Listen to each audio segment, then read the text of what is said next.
आज का टॉपिक है data tables solver best solution कैसे ढूंढे।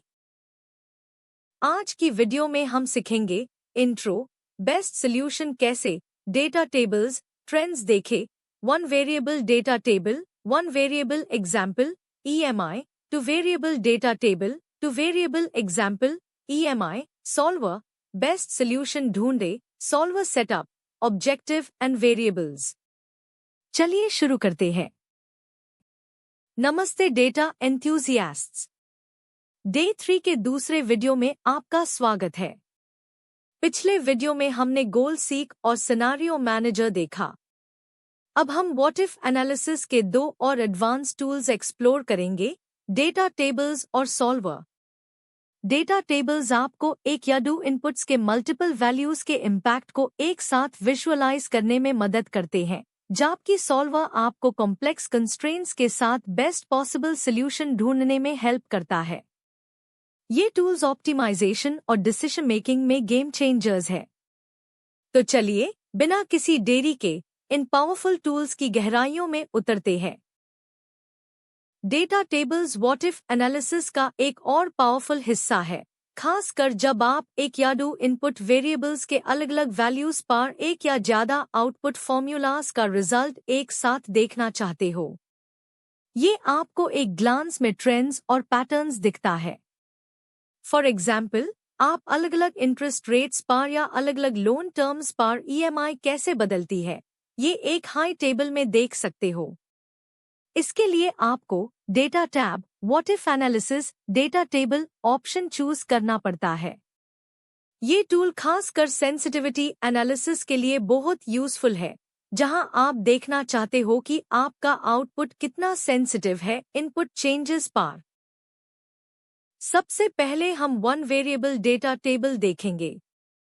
ये टैब यूज होता है जब आप एक सिंगल इनपुट वेरिएबल की मल्टीपल वैल्यूज पर एक या ज्यादा आउटपुट फॉर्मूलाज का रिजल्ट देखना चाहते हो। इसके लिए आपको अपनी इनपुट वैल्यूज को एक रो या कॉलम में लिस्ट करना होता है। FIR अस इनपुट के रेफरेंस वेल फॉर्मूला को अस लिस्ट के ऊपर या साइड में लिखना होता है। Data tab what if analysis data table पर क्लिक करें।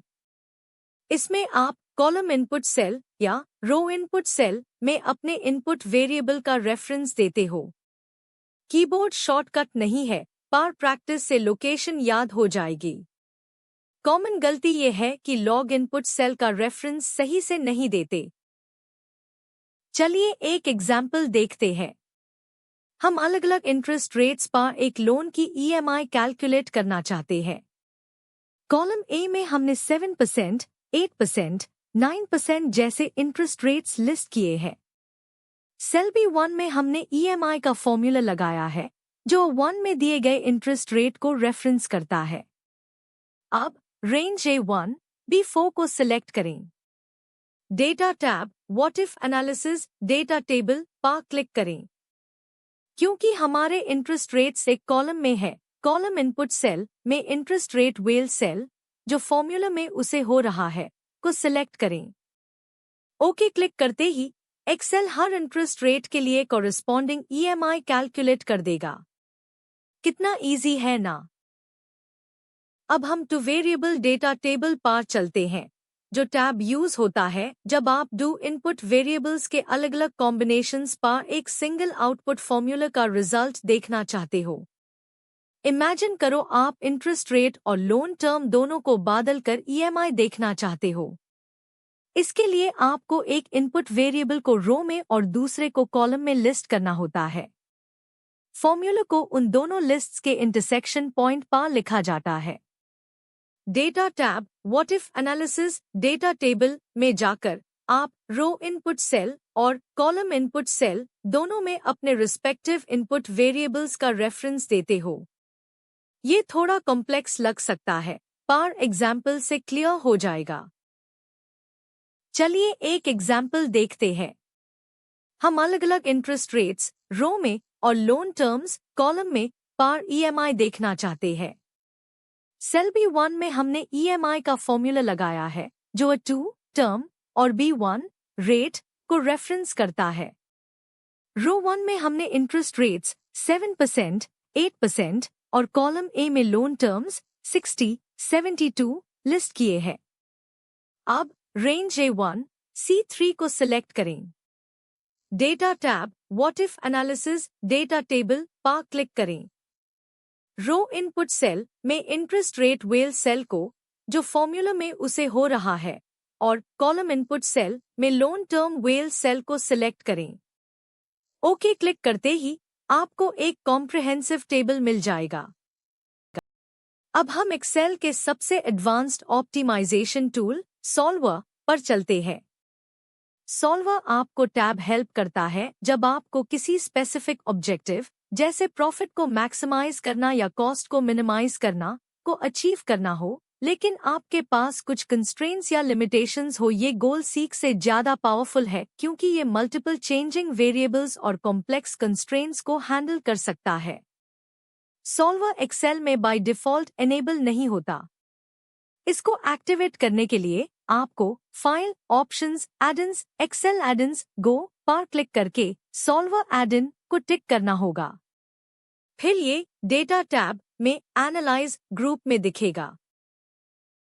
सॉल्वर को उसे करने के लिए सबसे पहले आपको सेट ऑब्जेक्टिव स्पेसिफाई करना होता है, यानी आप क्या अचीव करना चाहते हो, मैक्स, मैक्सिमाइज, मिन, मिनिमाइज या वैल्यू ऑफ एक स्पेसिफिक टारगेट वैल्यू। FIR आपको by changing variable cells select करना होता है। ये वो इनपुट सेल्स है जिन्हें सॉल्वर एडजस्ट करेगा आपका ऑब्जेक्टिव अचीव करने के लिए। ये सेल्स डायरेक्ट फॉर्मूलाज के थ्रू आपके ऑब्जेक्टिव सेल से लिंक्ड होने चाहिए। इन सेल्स को ध्यान से सिलेक्ट करें क्योंकि इन्हीं के वैल्यूज को चेंज करके सॉल्वर आपको बेस्ट पॉसिबल सॉल्यूशन देगा। ये सेटअप बहुत क्रूशियल है। सॉल्वर की असली पावर आती है subject to the constraints section से। यहाँ आप अपनी लिमिटेशंस और कंडीशंस ऐड करते हो, जैसे टोटल प्रोडक्शन क्वांटिटी 1000 से ज्यादा नहीं होनी चाहिए या बजट 50,000 रुपये से कम होना चाहिए। कंस्ट्रेंट्स ऐड बटन पर क्लिक करके ऐड किए जाते हैं, जिसमें आप cell reference, operator, happy smiley is equal to INT, bin, dif और कंस्ट्रेंट वैल्यू स्पेसिफाई करते हो। आप जितने चाहे उतने कंस्ट्रेंट्स ऐड कर सकते हैं। सही कंस्ट्रेंट्स डिफाइन करना बहुत जरूरी है, वरना सॉल्वर गलत या इम्प्रैक्टिकल सॉल्यूशन दे सकता है। ध्यान रखें कि आपकी कंस्ट्रेंट्स लॉजिकल हो। जब आपने अपना ऑब्जेक्टिव, चेंजिंग वेरिएबल्स और सारे कंस्ट्रेंट्स सेट कर लिए हैं, तो सॉल्व बटन पर क्लिक करें। सॉल्वर कैलकुलेशन स्टार्ट करेगा और आपको एक सॉल्वर रिजल्ट्स डायलॉग बॉक्स दिखेगा। अगर सॉल्वर को सॉल्यूशन मिल जाता है तो आपको ऑप्शन मिलेगा कि आप सॉल्यूशन को एक्सेल शीट में रखना चाहते हो या ओरिजिनल वैल्यूज रिस्टोर करना चाहते हो। साथ ही आप रिपोर्ट्स सेक्शन से आंसर, सेंसिटिविटी या लिमिट्स रिपोर्ट भी जनरेट कर सकते हो, जो आपको सॉल्यूशन की गहराई में जाने में मदद करते हैं। ये रिपोर्ट्स डिसीजन मेकर्स के लिए इनवैल्यूएबल इंसाइट्स प्रोवाइड करते हैं। हमेशा रिपोर्ट्स जनरेट करें एनालिसिस के लिए। डेटा टेबल्स और सॉल्वर के लिए कुछ pro tips. Data tables tab use करें जब आप मल्टीपल सिनेरियोज के रिजल्ट्स को एक ऑर्गेनाइज्ड टेबल फॉर्मेट में देखना चाहते हो, बिना किसी ऑब्जेक्टिव और कंस्ट्रेंट्स के। सॉल्वर टैब यूज करें जब आपको एक स्पेसिफिक ऑब्जेक्टिव को मैक्सिमाइज, मिनिमाइज या एक टारगेट वैल्यू तक पहुंचना हो with complex constraints. Solver use करते वक्त हमेशा make unconstrained variables non negative box को टिक करें unless negative values make sense. और लिनियर मॉडल्स के लिए सिंप्लेक्स ALP मेथड का उसे करें, नॉन लिनियर के लिए GRG नॉन लिनियर। अपने मॉडल को हमेशा क्लियर और वेल स्ट्रक्चर्ड रखें। इन टूल्स का इस्तेमाल करते वक्त कुछ कॉमन गलतियां होती है जिनसे आपको बचना चाहिए। डेटा टेबल्स में लोग अक्सर इनपुट सेल्स को सही से रेफरेंस नहीं करते, जिसके कारण टेबल में गलत वैल्यूज आ जाती है। हमेशा वेरीफाई करें कि आपने रो इनपुट सेल और कॉलम इनपुट सेल में सही सेल्स का रेफरेंस दिया है। सॉल्वर में सबसे कॉमन गलती है गलत कंस्ट्रेंट्स या कन्फ्लिक्टिंग कंस्ट्रेंट्स डालना, जिसे सॉल्वर नो सॉल्यूशन एरर देता है। हमेशा अपने कंस्ट्रेंट्स को डबल चेक करें और इंश्योर करें कि वो फीजिबल हो, और हाँ, सॉल्वर एड-इन को एनेबल करना मत भूलना, वरना ये डेटा टैब में दिखेगा ही नहीं। तो दोस्तों, आज हमने डेटा टेबल्स और सॉल्वर जैसे पावरफुल टूल्स को डीपली समझा। आपने देखा कैसे डेटा टेबल्स आपको ट्रेंड्स और पैटर्न्स विजुअलाइज करने में मदद करते हैं, और कैसे सॉल्वर आपको कॉम्प्लेक्स ऑप्टिमाइजेशन प्रॉब्लम्स के लिए बेस्ट सॉल्यूशंस ढूंढने की शक्ति देता है। ये टूल्स आपकी एनालिटिकल और डिसीजन मेकिंग स्किल्स को नेक्स्ट लेवल तक ले जाएंगे। मुझे उम्मीद है कि आपको ये सेशन पसंद आया होगा और आप इन टूल्स को अपने रियल लाइफ सिनेरियोज में उसे करेंगे।